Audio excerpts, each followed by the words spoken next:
बिस्मिल्लाहिर्रहमानिर्रहीम। अस्सलाम वालेकुम नाज़रीन, मैं हूँ आपकी मेज़बान मुक़द्दस ख़ान और आप देख रहे हैं DTH न्यूज़। आज हमारे साथ मौजूद हैं PFUG के सदर अफजल भट्ट साहब। अस्सलाम वालेकुम सर। वालेकुम सलाम। Sir welcome to the program. Thank you Muqaddas, और आपका शुक्रिया, आपने मौका दिया, और खुशी ये है कि आप कश्मीर से बिलोंग करती हैं। जी बिल्कुल सर। सर मेरा पहला सवाल आपसे ये होगा कि आपने अपनी जर्नलिज्म की इब्तिदा कब और कैसे की? जी देखिए, वैसे तो जब मैं स्कूल में और कॉलेज में था उसी वक्त से ज़ाहिर है एक पॉलिटिकल एक्टिविस्ट के तौर पर हम जर्नलिज्म के साथ अटैच थे, लेकिन बाज़ाब्ता तौर पर मैंने आगाज़ किया 1990 के एंड या 91 के स्टार्ट में। इधर रोज़नामा पाकिस्तान स्टार्ट हुआ था और हम गुजरांवाला से आए, गखड़ मंडी से, और फिर इस्लामाबाद में उसमें ज्वाइनिंग किया और फिर यहीं के होके रह गए। फिर आपने अपना सफ़र जारी किया। यस। सर मुझे ये बताएं कि आपकी जर्नलिज्म जब आपने स्टार्ट किया तो कोई ऐसा वाक़या जो आपको आज तक याद हो कि यार ये बहुत इंटरेस्टिंग सा वाक़या हुआ था मेरे साथ और अब तक आपको उसके बारे में सोच के हंसते हुए हो? देखें, क्योंकि ये जर्नलिज्म तो एक सीरियस जॉब है जिसमें इंसान रोज़ाना सीखता है। मैं अब भी रोज़ाना कोई ना कोई चीज़ सीखने की कोशिश करता हूँ, और ऐसे बहुत से वाक़यात आते हैं, क्योंकि जब आप थोड़ा सा ह्यूमन एंगल से सोचें तो एक एक स्टोरी जो है वो उसके पीछे आपको 1000 कहानियाँ नज़र आती हैं। तो ख़ास तौर पे जब मैं आज देखता हूँ ना इलेक्ट्रॉनिक मीडिया पे, सोशल मीडिया पे, तो स्टार्ट पे हम भी नए नए जब जर्नलिज्म में आए थे तो बहुत हदूदों की यूथ थी कि मसलन किसी खातून के मतलब अगर रिपोर्टिंग करते थे तो उसका पूरा नाम नहीं लिखते थे, कि अगर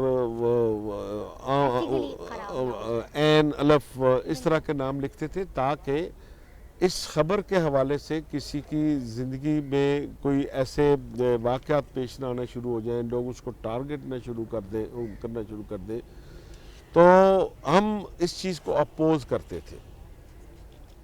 जो हमारे सीनियर्स थे वो इस पर सख्ती करते थे। हम कहते थे यार ख़बर में मज़ा नहीं आ रहा, ख़बर में मसाला नहीं डल रहा, तो कम से कम उन्होंने कहा ना, जो इस तरह की स्टोरीज़ हैं इसको आप जो है वो मसाले के लिए इस्तेमाल ना करें, इसमें ह्यूमन एंगल तलाश करें। आप के जो हैं, हमारे एक न्यूज़ रीडर थे, उन्होंने मुझे वाक़या सुनाया कि मेरी 5 साल की बच्ची है, वो स्कूल जाती है, ठीक है, तो कहते हैं कि उस रात मैं ख़बर लगा कर गया कि फ़लाँ जगह पे गैंग रैप हुआ है। कहते हैं मैं ज़ाहिर रात 2-3 बजे गया, बेटी सुबह उठी तो उठते ही मेरे साथ खेलते खेलते उससे अचानक कहा, बाबा ये एक लफ्ज़ आया है, ये गैंग रैप, ये क्या होता है? तो वो कहने लगे कि मैं कांप गया कि यार मैं अपनी बेटी को अब किस तरह डिफ़ाइन करूं कि ये क्या चीज़ थी।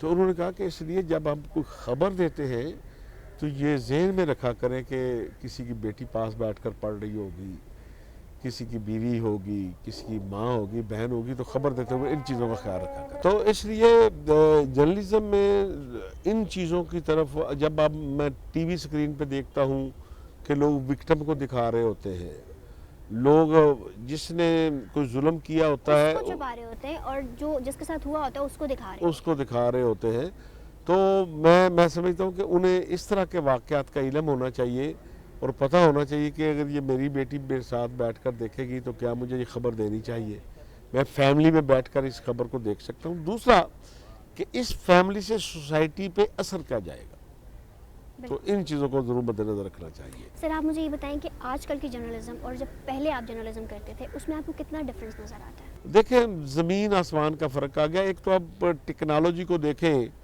तो जब हम बैठते थे तो उस वक़्त तो टेक्नोलॉजी बिल्कुल डिफरेंट थी। अब गुज़श्ता 5-7 साल के अंदर टेक्नोलॉजी ने इतना तरक्की का सफ़र किया है कि 1000 साल में उतनी तरक्की नहीं हुई थी जितनी गुज़श्ता 5-7 साल में हुई है। तो हर चीज़ चेंज हो गई है। अखबार में 7-8 किस्म के शोबे ख़त्म हो गए हैं, ठीक है। इसी तरह चैनल जब नए आए थे तो बहुत से शोबे नए थे, अब आहिस्ता आहिस्ता वहाँ भी बहुत से शोबे टेक्नोलॉजी की वजह से कम हो रहे हैं। तो इसलिए मेरा ख्याल है कि नई नस्ल को टेक्नोलॉजी के साथ साथ चलना चाहिए। سر آپ مجھے یہ بتائیں کہ پاکستان میں بہت مختلف تنظیمیں صحافت کی بنی ہوئی ہیں، ان کے آپس میں بھی اختلافات ہیں، اس کی کیا بنیادی وجہ ہے؟ دیکھیں یہ بیسیکلی کوئی تنظیمیں کوئی سیر سپاٹے کے لیے نہیں بنتی، تنظیمیں اپنے مقاصد کو لے کر بنتی ہیں۔ جب میں ایک مقصد کو لے کر نکلا ہوں کہ میں نے پریس فریڈم کی جدوجہد کو اپنی جدوجہد سمجھنا ہے، میں نے انسانی حقوق کی جدوجہد کو اپنی جدوجہد سمجھنا ہے، میں نے شہری آزادیوں کی جدوجہد کو اپنی جدوجہد سمجھنا ہے، میں نے عدلیہ کی آزادی کی جدوجہد کو اپنی جدوجہد سمجھنا ہے، میں نے ڈیموکریسی کی جدوجہد کو اپنی جدوجہد سمجھنا ہے۔ تو جو آدمی ان 5 اصولوں سے متفق ہوگا وہ میرے ساتھ بیٹھ سکے گا، لیکن یہ ہر انسان کا اپنا نظریہ۔ کوئی لوگ سمجھتے ہیں کہ نہیں یہاں چائنا والا سسٹم آنا چاہیے، اس کی اپنی سوچ ہے، کچھ لوگ سمجھتے ہیں گلف والا آنا چاہیے، ان کی اپنی سوچ ہے۔ تو اس لیے یہ آپ سوچ کو ایک بوتل میں بند نہیں کر سکتے۔ بالکل۔ تو یہ ارتقاء کا منزل ہے، یہ سفر ہے، یہ جاری رہتا ہے۔ Thank you so much sir for your time. جی ناظرین، آج کا آپ نے پروگرام دیکھا، آپ کے فیڈ بیک کا انتظار رہے گا۔ مجھے دیجیے اجازت، خدا حافظ۔ اب ہوگی آپ کی بات صرف DTH نیوز پر۔